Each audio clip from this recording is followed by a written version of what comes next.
Hari ini saya nak ceritakan tentang bagaimana tembakau boleh masuk ke dalam wilayah Islam buat pertama kalinya. Jadi pada tahun 1491, Christopher Columbus iaitu salah seorang pelayar yang berasal daripada Itali telah menemui Raja Ferdinand dan juga Ratu Isabella untuk mengusulkan pelayaran ke benua Amerika. Kemudian pada tahun 1492 pula, Raja Ferdinand dan juga Ratu Isabella ni berhasil untuk menjatuhkan kerajaan Islam yang terakhir iaitu kerajaan Islam Granada di Andalusia, dan segala harta dan juga ilmu daripada kerajaan Islam di Andalusia ketika itu telah diambil dan dirampas oleh kerajaan Kristen Katolik pada ketika itu di Andalusia. Kemudian Raja Ferdinand dan Ratu Isabella juga bersetuju dengan usulan daripada Christopher Columbus kerana mereka juga sebenarnya mengharapkan kekayaan dan kemasyhuran serta mereka nak menyebarkan ajaran Kristen Katolik di setiap wilayah yang bakal dijajah oleh Christopher Columbus. Jadi Christopher Columbus juga bersetuju untuk mengagihkan 10% daripada hasil yang bakal dirampas untuk diserahkan kepada Raja Ferdinand juga Ratu Isabella. Dan juga Raja Ferdinand dan Ratu Isabella ni pula bersetuju untuk melantik Christopher Columbus sebagai gubernur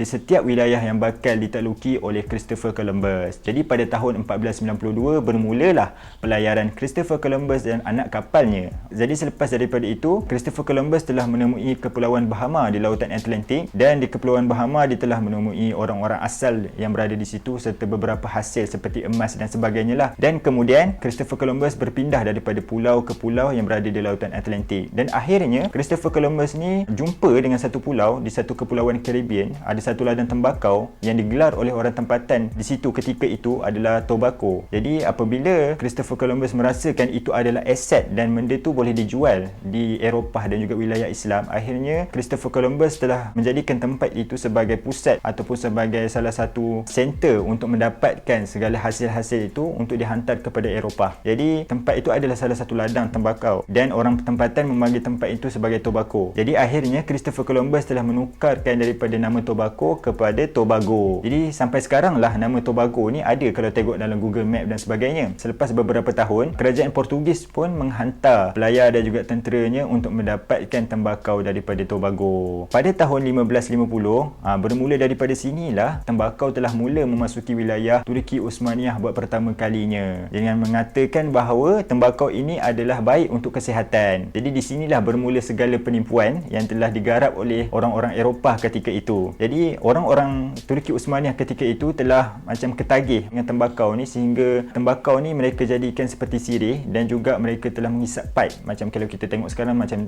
hisap shisha dan sebagainya lah. Jadi mereka menggunakan sirih, diorang kunyah dan sebagainya, dan juga diorang menggunakan shisha, menggunakan pipe. Jadi pada tahun 1609, Sultan Ahmad pertama dia mengharamkan penggunaan tembakau di wilayah Turki Osmaniyah. Pada ketika itu rakyat agak macam memberontak sikit, dan rakyat macam agak kenapa nak mengharamkan sedangkan tembakau ni adalah baik untuk kesihatan. Jadi ketika itu salah satu sebab kenapa Sultan Ahmad pertama ni mengharamkan tembakau atas sebab kerana ramai daripada kalangan rakyat Turki Osmani ketika itu sangat-sangat ketagih dan tidak produktif ketika bekerja, sehingga menghayalkan, sehingga membuang masa dan sebagainya. Jadi akhirnya sepanjang pemerintahan Sultan Ahmad pertama ni dia mengharamkan tembakau, dan akhirnya kepada setiap yang hidup juga akan mati. Jadi Sultan Ahmad pertama ni mangkat, dan usaha-usaha pengharaman tembakau ni diteruskan oleh anak anda beliau iaitu Sultan Murad keempat.